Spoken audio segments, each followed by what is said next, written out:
Olá, olá camaradas, olá. Acho que está funcionando. Eu espero que sim, né? Porque senão vai demorar a gravação todinha, só depois que eu vou perceber que não funcionou, não vai dar certo. Estou eu aqui nesse ambiente cor-de-rosa para começar mais uma aula sobre cultura e ideologia e agora enfatizando o caso brasileiro, enfatizando as características ou o desenvolvimento cultural nesse país que é reconhecidamente uma confusão, um aglomerado, um auê de cultura.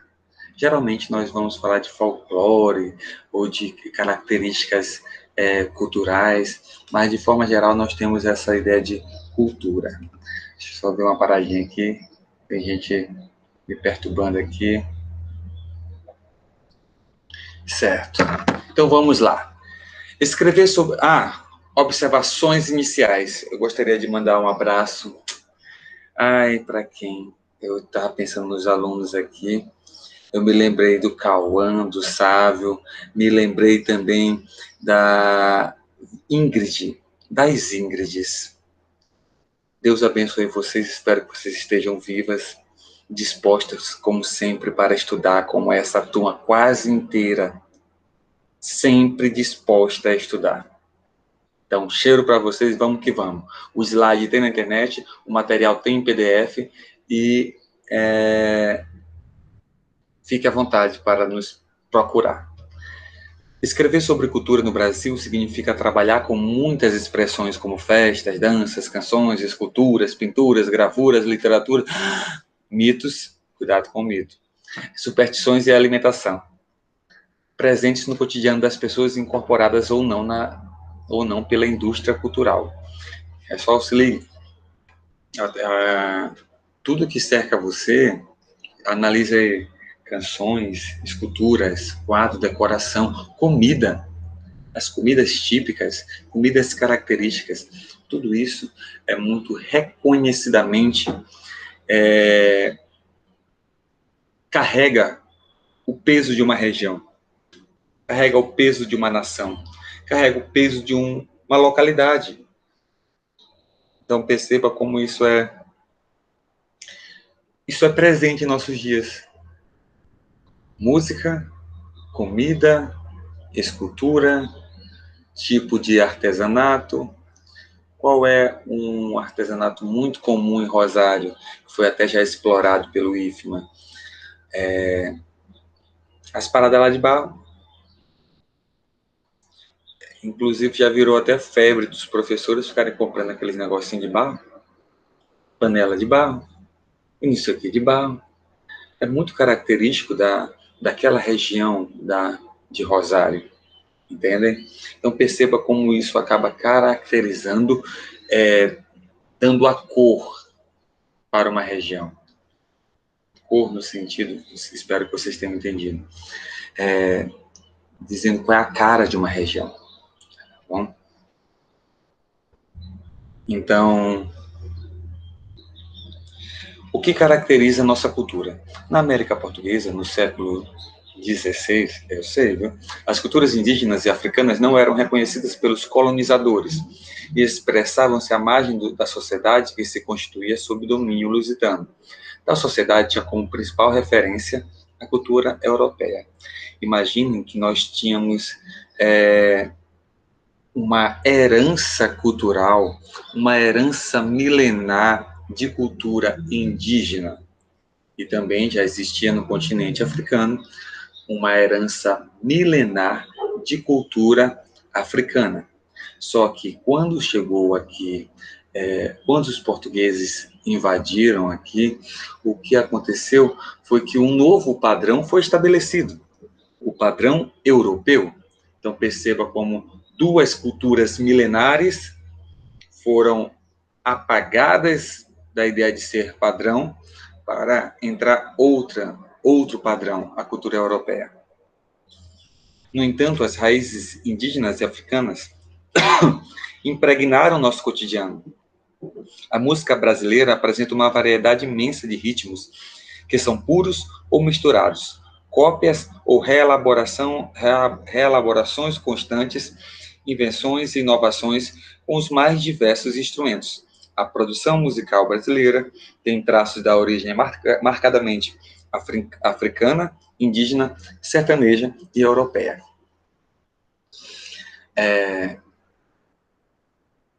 Se hoje quiséssemos desmembrar a nossa música em raízes, dificilmente nós conseguiríamos.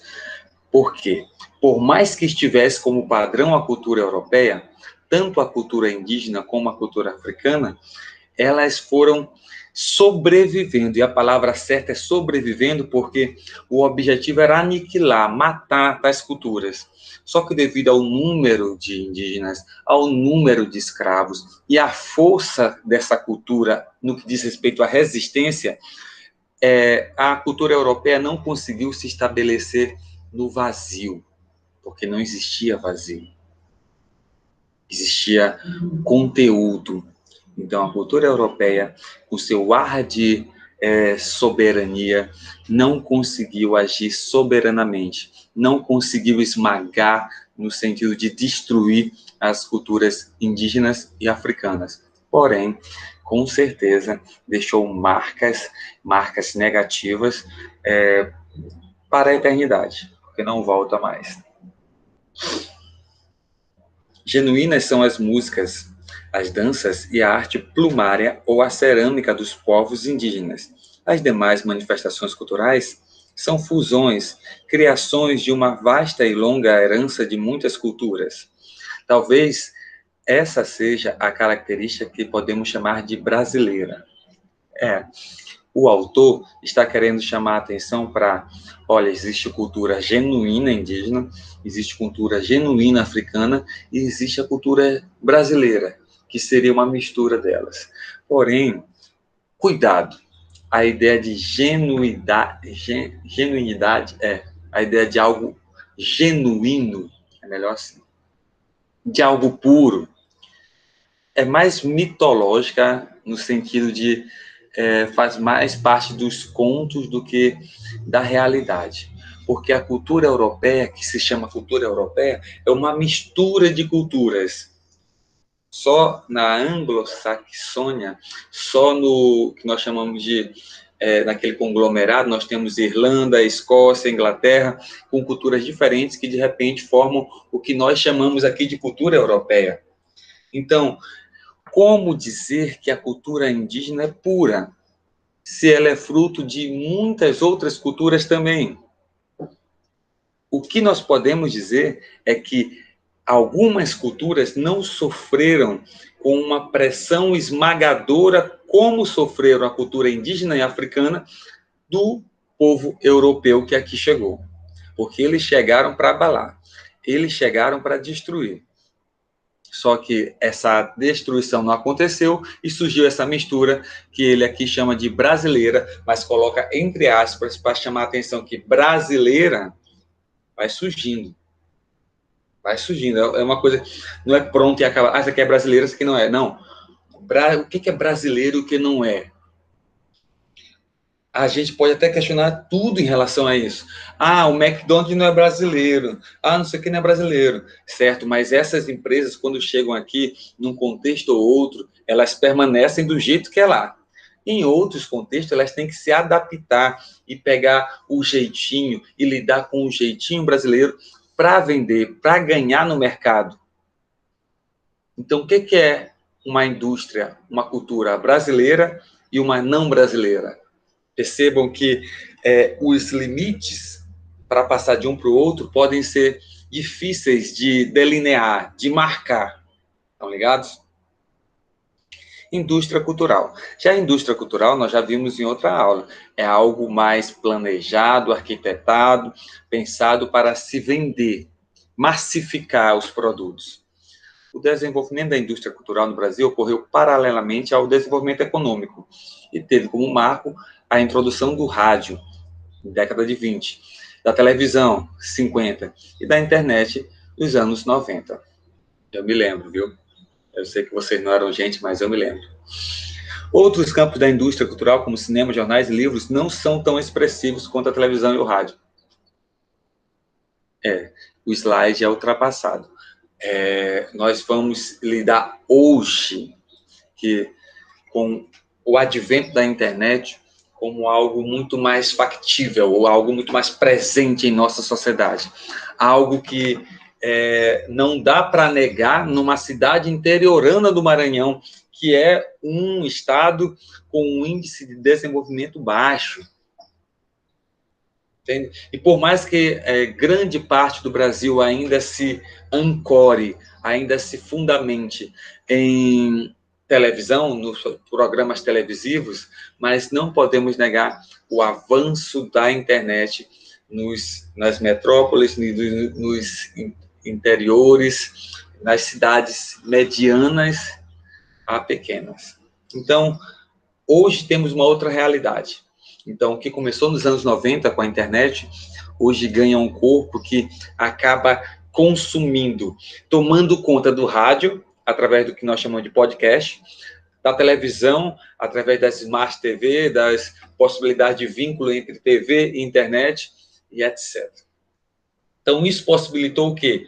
Massificação dos produtos. Eu quero vender meu produto é uma panela. Eu vendo através do rádio, TV e, no caso agora, da internet.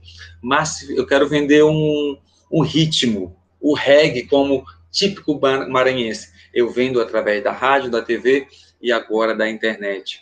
Então perceba como esses instrumentos, se ligue, década de 20, rádio, década de 50, TV, década de 90, 2000, internet. Então, isso é importante para demarcar como o desenvolvimento dessa massificação da indústria, dessa indústria de massa, dessa indústria cultural, possibilita uma mudança na sociabilidade, uma mudança na minha relação com vocês, na relação do empresário com o cliente e etc.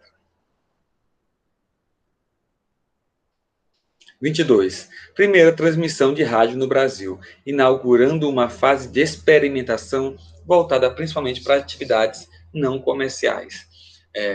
Vocês que são da música, vocês que se ligam em história, ainda mais em história brasileira, devem já ter visto alguns filmes que relatam a importância do rádio para a formação musical brasileira. Então, num primeiro momento, o rádio não vem com atividades, não vem com esse... não carrega sobre si a responsabilidade de massificar a indústria. Ele trabalha muito mais com questões políticas e musicais, diria assim, de forma resumida. Mas você pode analisar um pouco mais através de alguns vídeos, ou se quiser conversar comigo sobre essa outra questão, a gente conversa. Década de 30, autorização da publicidade no rádio. Isso permitiu a ampliação da difusão. O dinheiro arrecadado com a publicidade permitiu manter a programação no ar. Então, a mistura entre propaganda e a permanência dos meios de comunicação. Até hoje, nós podemos perceber como é importante como as propagandas, que são algo que nós achamos chato, que incomodam, que perturbam nossa transmissão enquanto assistimos um filme, isso aí é de vital importância para a propagação, porque quem paga, quem patrocina, são essas grandes indústrias que pagam um minutinho da nossa atenção para que você, no intervalo de uma cena para outra, fique atento, se ligue e de repente compre, e de repente consuma. No Super Bowl, estava lembrando disso, por isso que eu estava meio perturbado.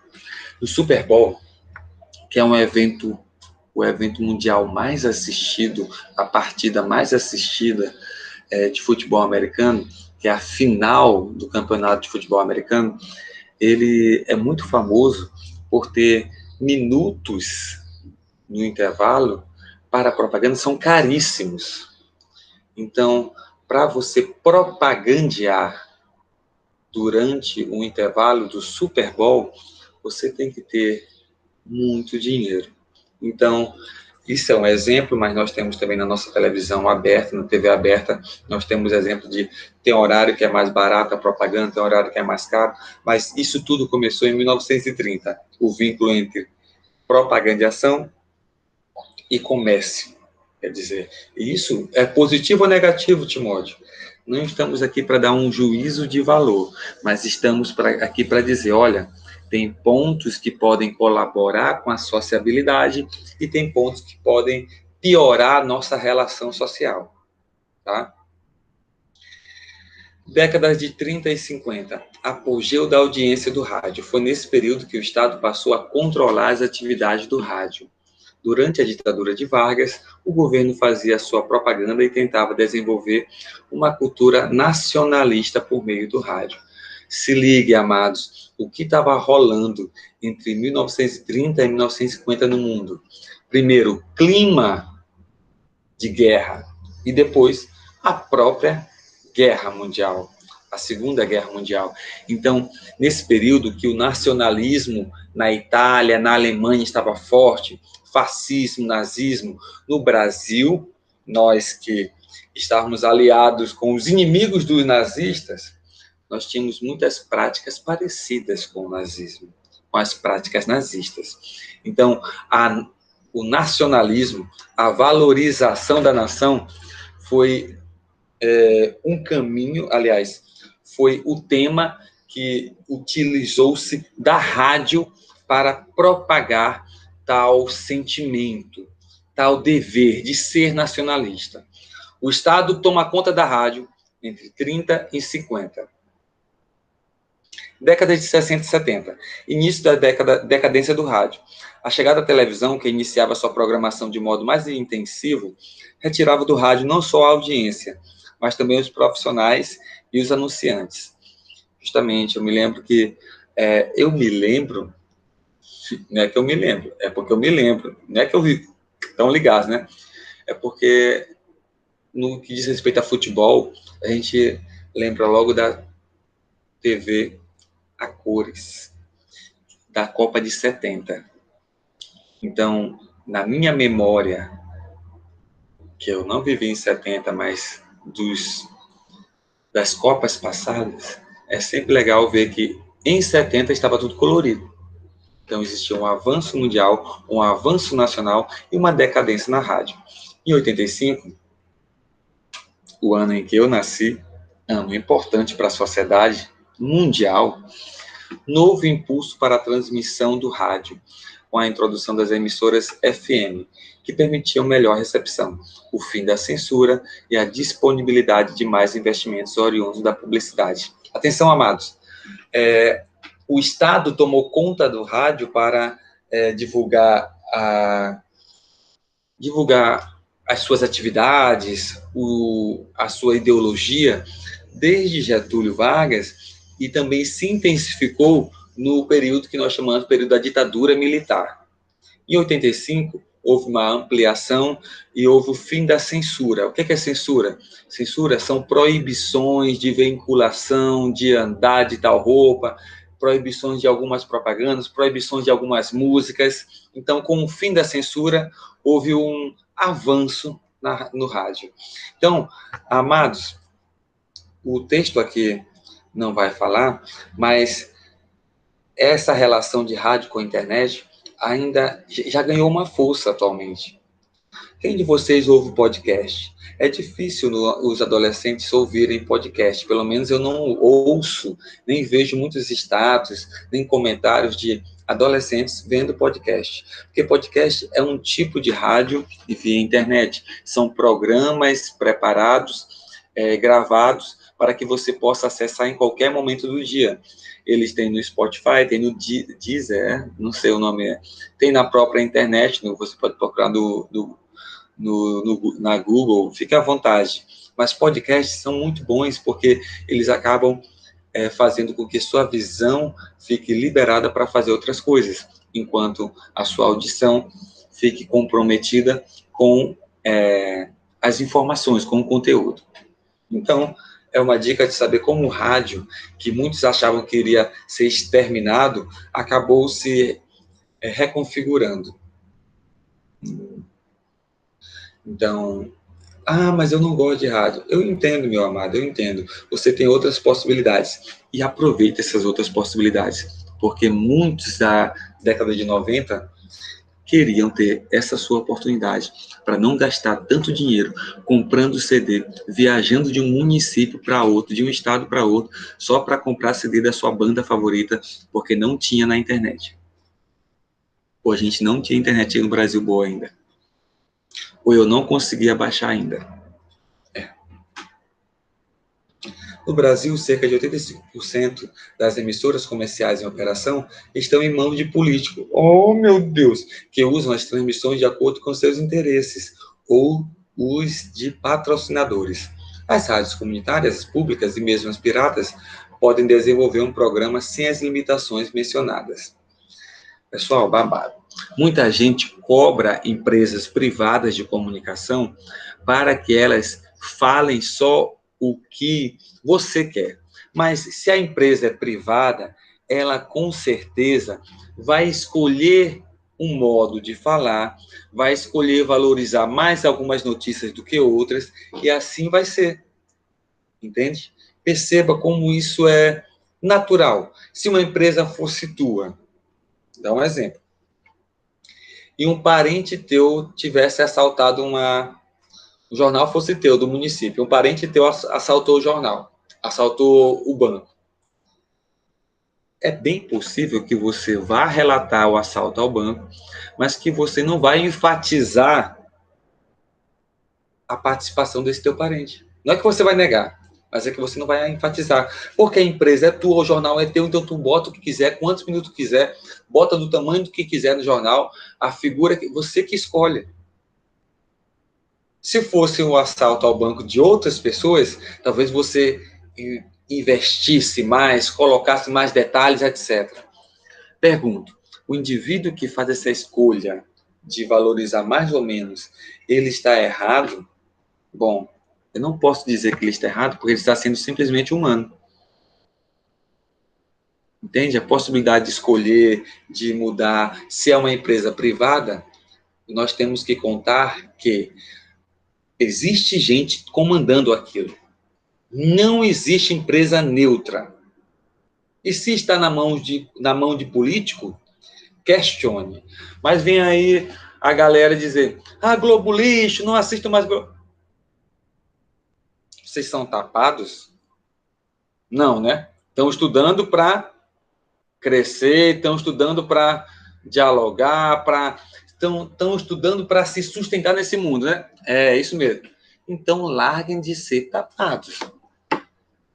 Vocês têm que pegar qualquer programa, qualquer fala de professor, qualquer político falando e analisar criticamente aquela fala. Não adianta dizer, mas tudo que ele fala é mentira. Tudo... Você tem como provar? Ele não dá fontes? Não tem como você verificar? Essa ideia de chamar qualquer emissora de que só fala besteira é uma ideia de preguiçoso. É uma ideia de preguiçoso.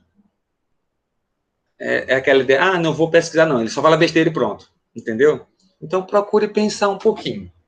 Porque vocês estão aqui não é para reproduzir o que as pessoas colocam no WhatsApp. Ou reproduzir a fala dos bisavós, tataravós e etc., sem crítica. A ideia é que vocês, cada vez mais, se empenhem, se dediquem a analisar o mundo em sua volta criticamente.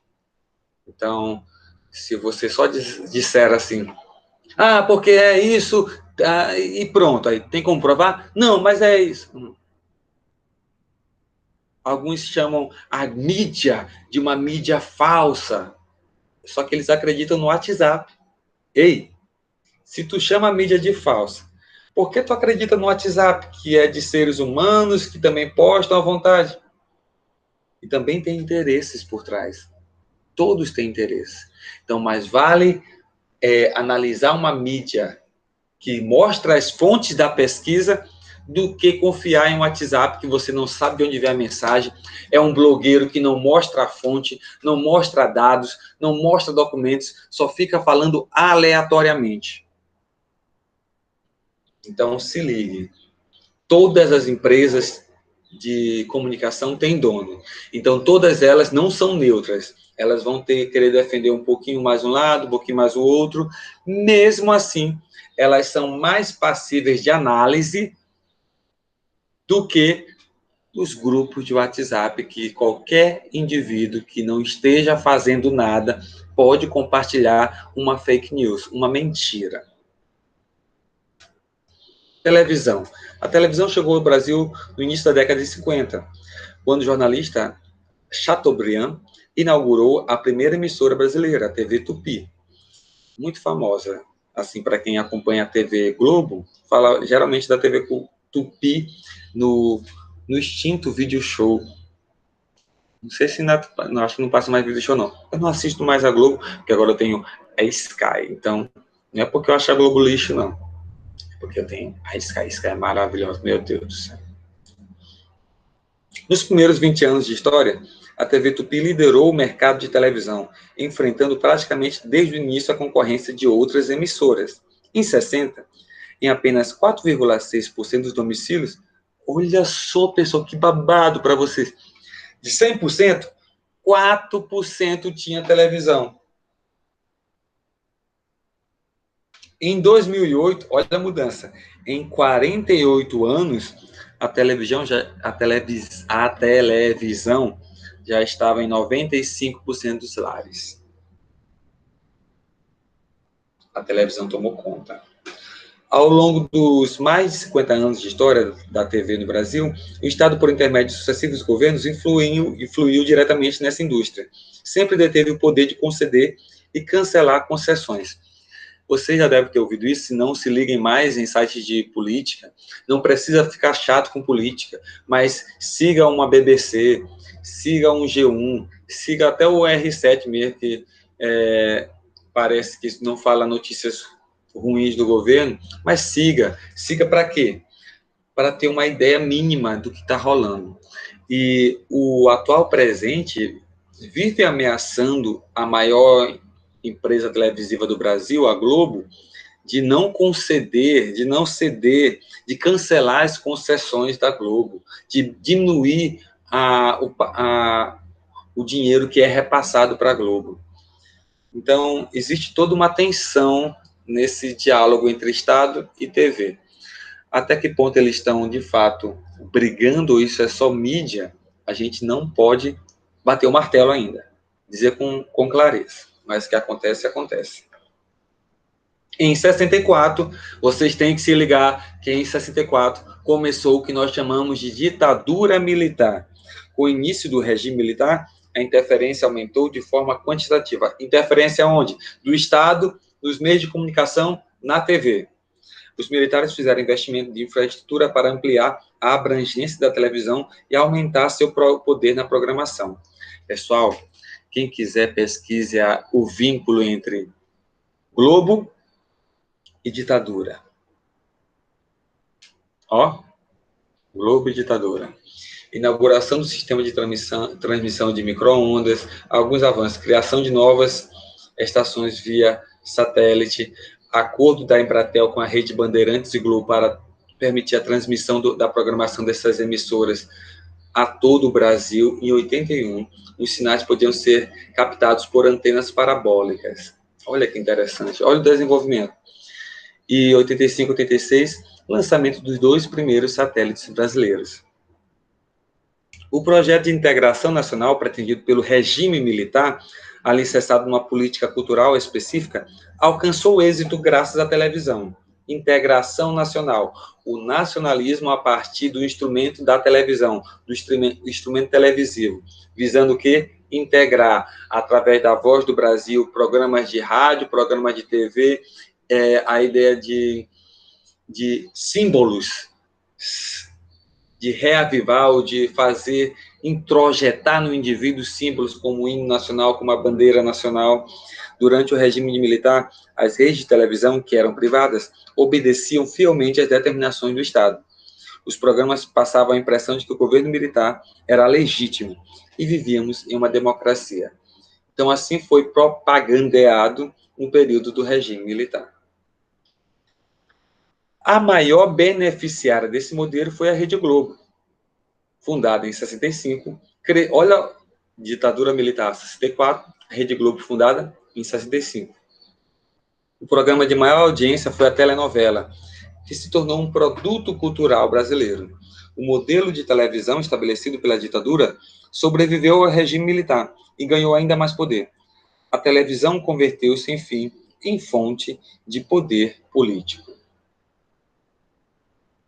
As relações entre o Estado e as emissoras modificaram-se apenas na década de 90, quando os investimentos públicos diminuíram, a censura foi abolida e o mercado se alterou com a introdução da transmissão a cabo. Estava falando da Sky. Como o rádio, a televisão é controlada pelo poder público, como o rádio, a televisão é controlada pelo poder público por meio das regulamentações e também da propaganda oficial. Aqui nós temos alguns exemplos de como nós somos influenciados pela televisão. Até outro dia se falava que a televisão ia morrer, que as novelas não iam ser mais assistidas, mas o que nós víamos na internet era reprodução do que acontecia na TV. Então, a TV vai morrer. Big Brother passando lá e você reproduzindo na internet as discussões que estavam rolando na TV.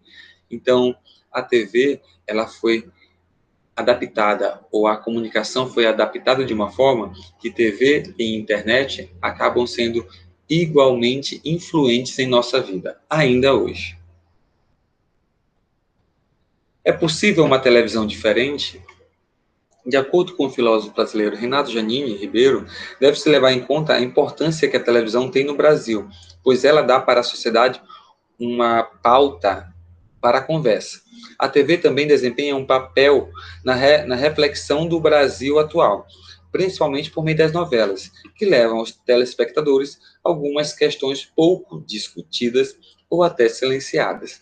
Nós temos vários tipos de novelas, porque temos vários tipos de autores. Alguns autores valorizam muito mais a classe alta, o Leblon, o Rio de Janeiro e São Paulo, a parte da elite. Outros autores, eles visam causar um choque maior, valorizando a parte da favela, a parte da classe baixa, mostrando mais negros em ação.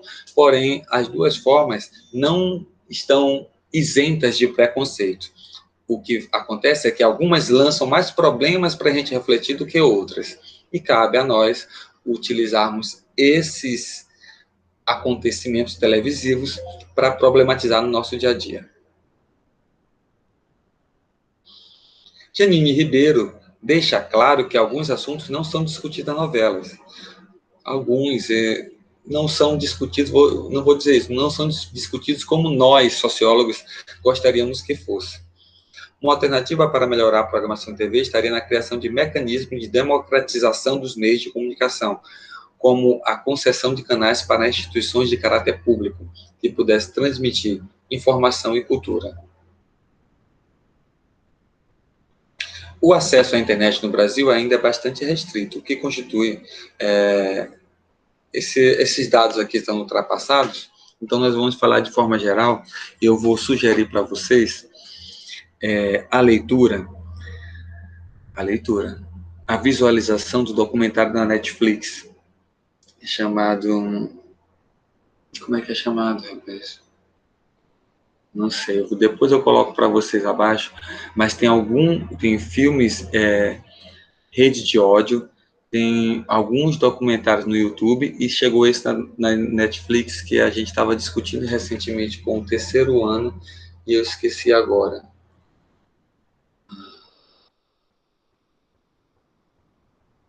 De fato, eu não lembro. Então, eu vou deixar linkado aí, eu vou deixar observado aí o nome do documentário e vocês vão perceber como a internet como a internet, ela é muito válida, ela é muito boa, ela ajuda muito nossa produção social, mas também ela apresenta as redes sociais muitos perigos. Deixa eu ver aqui, né, o documentário Netflix, eu posso ver para vocês. É, porque eu não estou acostumado. Estou acostumado a trabalhar na TV. E na TV a gente não tem muito tempo. Documentário da Netflix sobre internet, redes sociais.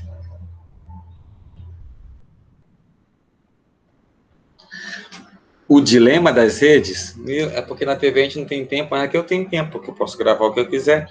Então, o dilema das redes.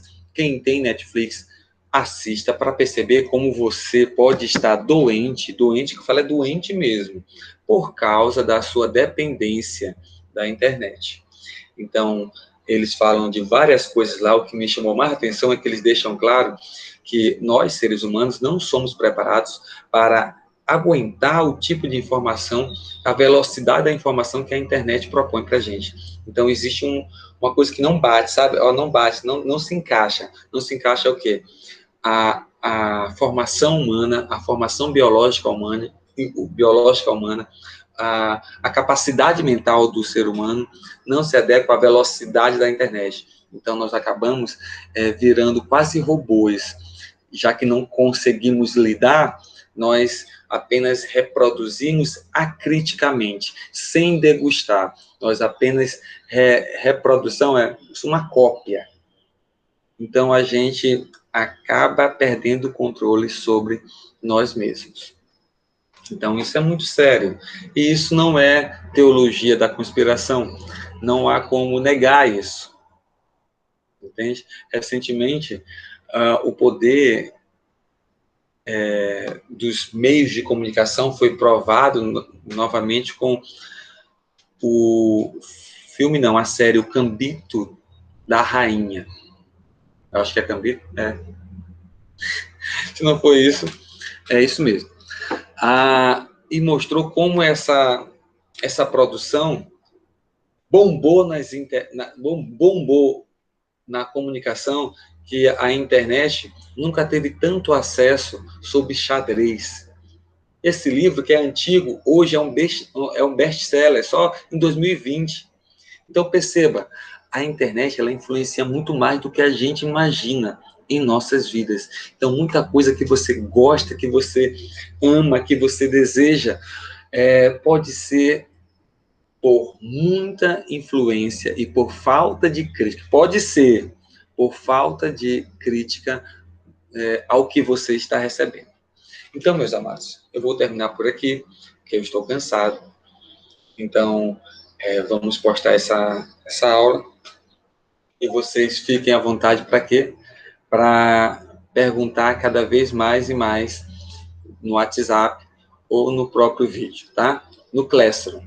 Fiquem à vontade para perguntar no Classroom. Um cheiro para vocês. Ai, até mais.